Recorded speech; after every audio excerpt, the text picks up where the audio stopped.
سشوا غمور د فرید الدین گنج شکر مور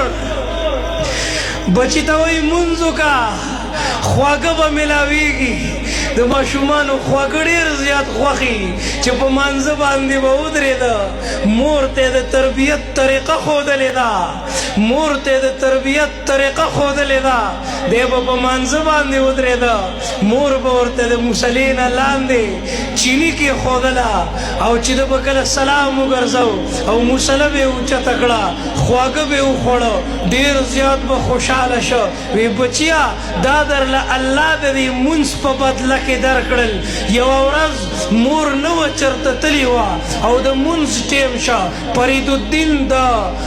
معمول مطابق مصله خوره کړه په مانځه باندې ودرېده مور سره فکر پیدا شه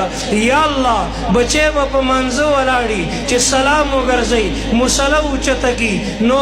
لاندې به خواږه نه وي او هسې نه بچی زما باره کې بدزن شي ډېر زیات به خفه شي بیا به مونځ نه کوي دین نه به یې زړه تور شي اسلام نه به یې زړه تور شي رب العالمین د مور دې فکر له وجود ورکه مور هلته نه رامنډې والې فریدالدین گنج شکر مونځ کړی دی او ډېر خوشحاله ناست دی مور ورته وایي بچیا مونځ دې وکړه ډېر په تعجب سره یې تپوس وکړو وی او مورې مونځ مې وکړه وی بچیه څه میلاو شو که نه وی مورې نن خو داسې ښایسته څیز میلاو شه چې په زندګۍ مې چېرته نه و خوړلی